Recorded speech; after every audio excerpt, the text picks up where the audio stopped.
Hello all, Motley Patriot here. So today I want to share with you something that really struck me. These are the writings of a gentleman by the name of Col Byrd, and it speaks to his visit to Spotswood and how he rode out to the Spotswood estate. And this is back, let's see, what do we have a date here?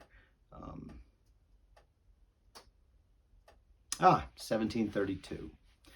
And this is where Col Byrd took a visit out. So let me go ahead and read this. I think you'll appreciate it. So one of the things to point out is that Col Byrd, he amassed what some considered the finest private library that had been seen in America. So this man is very articulate, very smart, very well read, and charming.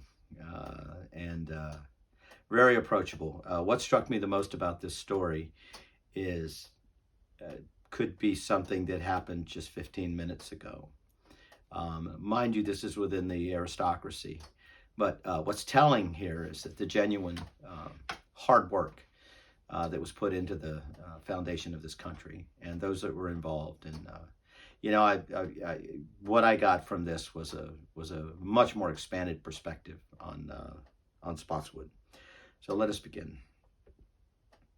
I took my leave about 10 and drove over a spacious level road 10 miles to a bridge built over the River Po, which is one of the 4 branches of the Mattapony, about 40 yards wide. 2 miles beyond that, we passed by a plantation belonging to the company of about 500 acres, where they kept a great number of oxen to relieve those that had dragged their loaded carts thus far. 3 miles further, we came to Germanna Road, where I quitted the chair and continued my journey on horseback. I rode 8 miles together over Stony Road and had on either side continual poisonous fields, or poison fields as they say, with nothing but saplings growing on them. Then I came into the main county road that leads from Fredericksburg to Germanna, which last place I reached in 10 miles more.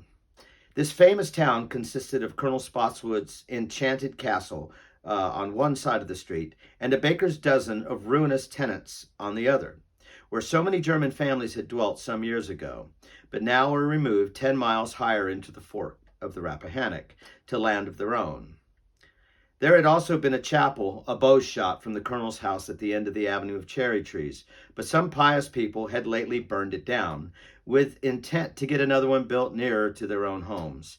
Here I arrived, 3 o'clock, and found only Mrs. Spotswood at home, who received her old acquaintances with many a glorious smile. I was carried into a room elegantly set off by pier glasses, the largest of which soon came after to an odd misfortune. Among other favorite animals that cheered this lady's solitude, a brace of tame deer ran about the house. One of them came to stare at me as a stranger, but unluckily spying his own figure in the glass, he made a spring over the tea table that stood under it and shattered the glass to pieces, and falling back upon the tea table, made a terrible fracas among the china. This exploit was so sudden and accompanied with such noise that it surprised me and perfectly frightened Mrs. Spotswood. But it was worth all the damage to show the moderation and good humor with which she bore the disaster. In the evening, the noble colonel came home from his mines, who saluted me very civilly, and Mrs. Spotswood's sister, Mrs. Thecky, who had been to meet him en cavalier, was so kind, too, as to bid me welcome. We talked over legions of old stories, supped about 9, and then prated with the ladies till it was time for a traveler to retire. In the meantime, I observed my old friend to be very uxorious. That's a new word to me. Uxorious and exceedingly fond of his children. This was so opposite to the maxims he used to preach up before he was married, that I could not forbear rubbing up the memory of them. But he gave me a good-natured turn to his change of sentiments by alleging that whoever bring a poor gentlewoman into so solitary a place from all her friends and acquaintances would be ungrateful not to use her and all that belongs to her with all possible tenderness. The 28th. We all kept snug in our several apartments till 9, except Miss Thicky, who was the housewife of the family. At that hour we met over a pot of coffee, which was not quite strong enough to give us the palsy. After breakfast the colonel and I left the ladies to their domestic affairs, and took in the garden, which was nothing but beautiful 3 terrace walks that fell in slopes one below another. I let him understand that beside the pleasure of paying him a visit, I came to be instructed by so great a master in the mystery of making iron, wherein he had led the way and was the Tubal Cain of Virginia. He corrected me a little there by assuring me he was only he was not the only furnace in this country, but the first in North America who had erected a regular furnace. That they ran all together upon bloomeries in New England and Pennsylvania till his example had made them attempt greater works. But in this last colony they have so few ships to carry their iron to Great Britain that they must be content to make it only for their own use, and must be obliged to manufacture it when they have none. That he hoped he had done the country a very great service by setting so good an example. That the 4 furnaces now at work in Virginia circulated a great sum of money for provisions and all other necessities in the adjacent counties. That they took off a great many hands from planting tobacco and employed them in work that produced large sums of money in England to the persons concerned, whereby the country is so much the richer. That they are, besides, a considerable advantage to Great Britain, because it lessens the quality of bar import from Spain, Holland, Sweden, Denmark, and Muscovy, which used to be no less than 20,000 tons a year, or 20,000 tons yearly. Though at the time no sow iron is imported thither from any country, but only from plantations. For most of this bar iron they do not only pay silver, but our friends in the Baltic are so nice, they even expect to be paid all in crown pieces. On the contrary, all the iron they receive from the plantations, they pay for in their own manufacturers, and send for it in their own shipping. Then I inquired after his own mines, and hoped, as he was the first that engaged in this great undertaking, that he had brought them to the most perfection. He told me he had iron in several parts of the great tract of land, consisting of 45,000 acres, but that the mine he was at work upon was 13 miles below Germanna. That his ore, which was very rich, he raised a mile from his furnace, and was obliged to cart that iron, when it was made, 15 miles to the Massaponax, a plantation he had upon the Rappahannock River, but that the road was exceedingly good, gently declining all the way, and had no more than 1 hill to go in the whole journey. For this reason his loaded carts went it in a day without difficulty. He said it was true his works were the oldest standing, but that his long absence in England, and the wretched management of Mr. Greme, whom he had trusted with his affairs, had put him back very much. That, what he neglected, and severity, above 80 of his slaves were lost while he was in England, and most of his cattle were starved. That his furnace still had a great part of the time, and his plantations ran to ruin. That indeed he was rightly served for committing his affair to the care of a mathematician, whose thoughts were always among the stars. That nevertheless, since his return, he had applied himself to rectify his steward's mistakes, and bring his business again into order. That now he had contrived to do everything with his own people, except raising the mines and running the iron, by which he had contracted his expense very much. Nay, he believed that by his directions he could bring sensible negroes to perform those parts of the work tolerably well. But at the same time he gave me to understand that his furnace had done no great feats lately, because it had been taken up in building an air furnace in Massaponax, which he had now brought to perfection, and should be thereby able to furnish the whole country with all sorts of cast iron, as cheap and as good as ever came from England. I told him he must do one more thing to have full vent for those commodities. He must keep a shallop running into all the rivers to carry his wares home to the people, to people's own doors. And if he would do that, I would set a good example and take off a whole ton of them.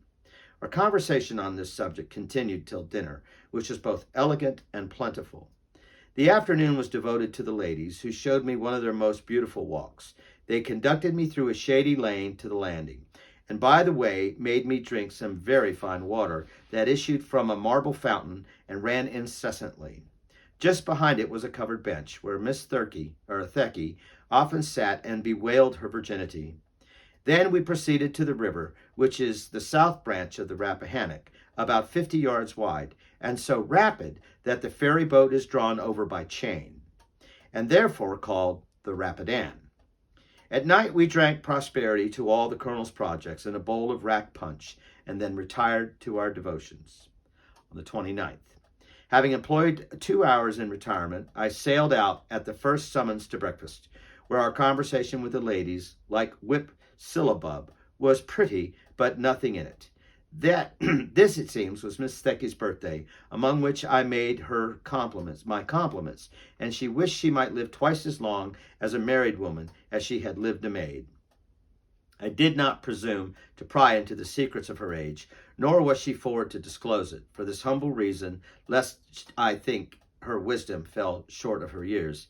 She contrived to make this day of her birth a day of mourning for having nothing better at present to set her affections upon. She had a dog that was a great favorite. It happened that very morning the poor cur had done something very uncleanly to the colonel's bed, for which he was condemned to die. However, upon her entreaty, she got him a reprieve, but was so concerned that so much severity should be intended on her birthday that she was not to be comforted. At least such another accident might oust the poor cur of his clergy. She protested that she would board out her dog at a neighbor's house, where she hoped he would be more kindly treated.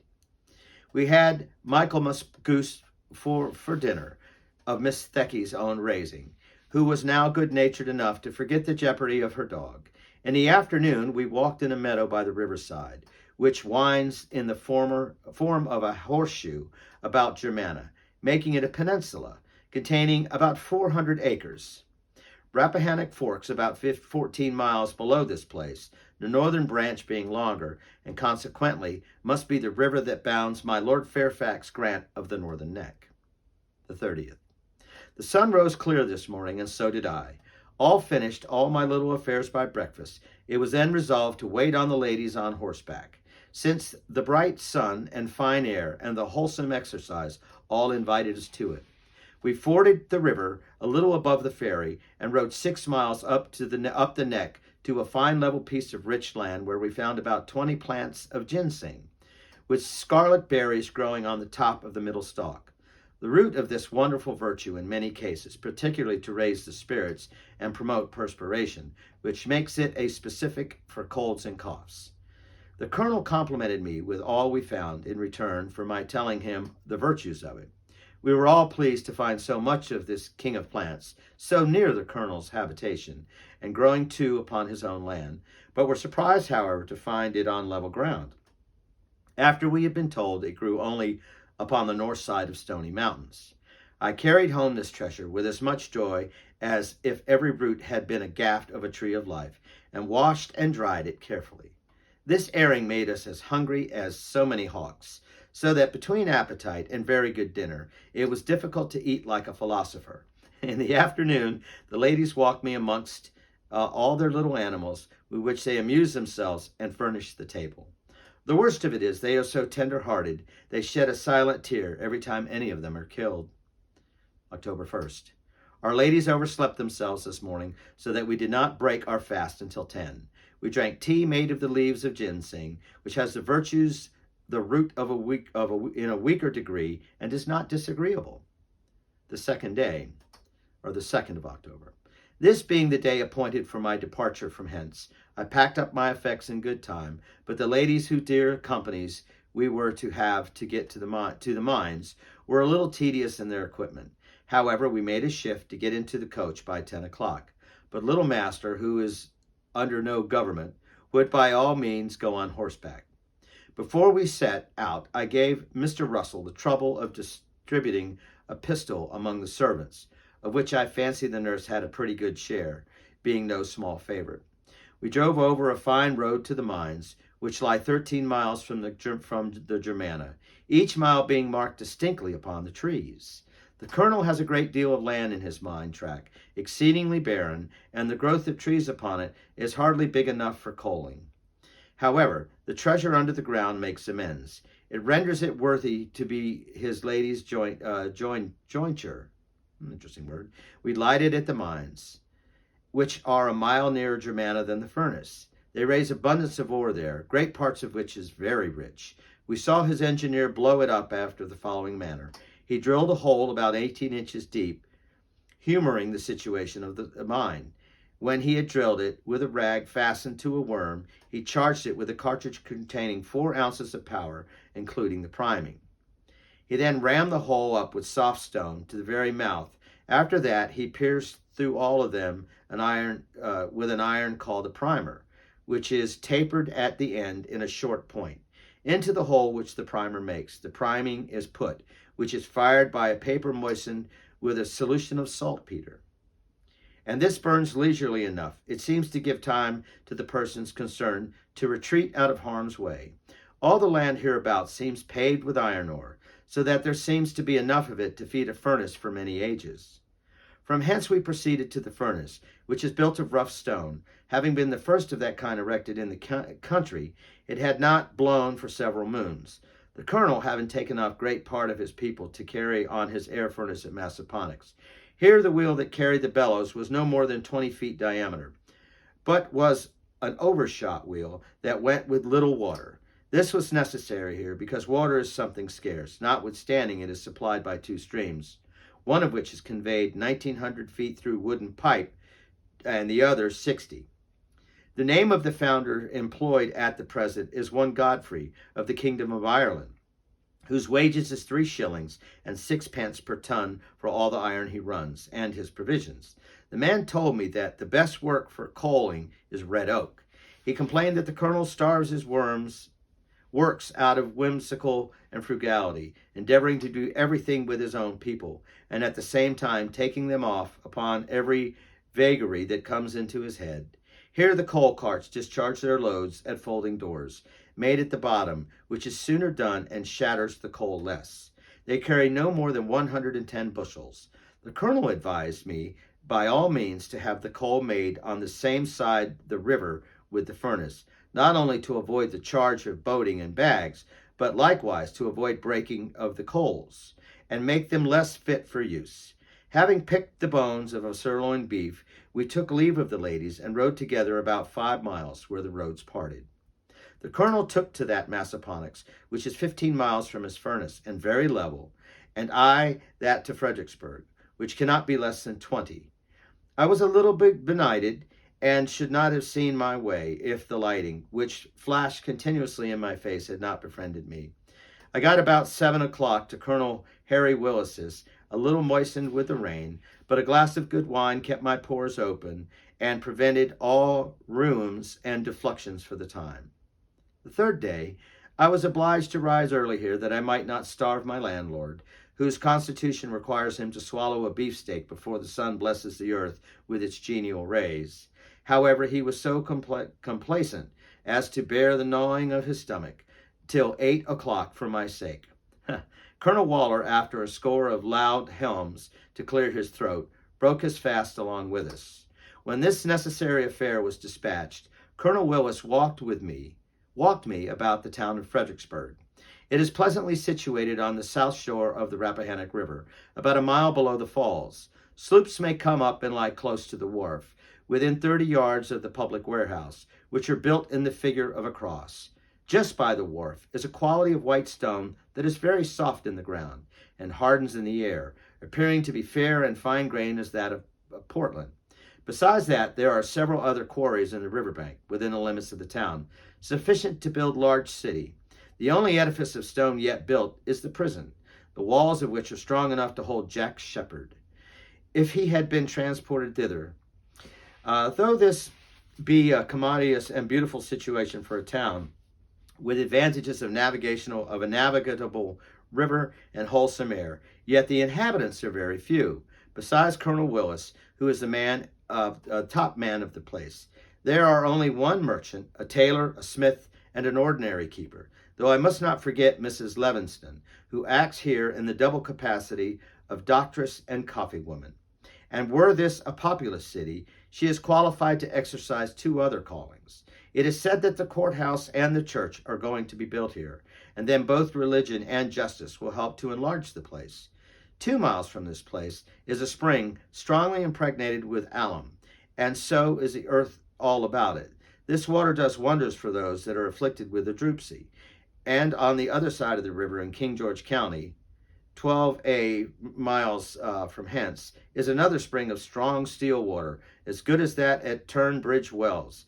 Not far from this last spring are England's iron mills, called from the chief manager of them, though the land belongs to Mr. Washington. These mines are 2 miles from the furnace, and Mr. Washington raises the ore and carts it thither for 20 shillings the ton of iron that it yields. The furnace is built on a run which discharges its waters into the Potomac, and when the iron is cast, they cart it about 6 miles to a landing on that river. Besides Mr. Washington and Mr. England, there are several other persons in England concerned in these works. Matters are very well managed, and no expense is spared to make them profitable, which is not the case in the works I have already mentioned. So I hope you enjoy that. There are some language faux pas, but that's the language of the day. But hopefully you enjoy that, and it's certainly interesting. October 1st, and I was reading October 1st. How many years ago would that have been? That's rather interesting. Let me go back here, because it's about a month in there. 1732, so it would have been,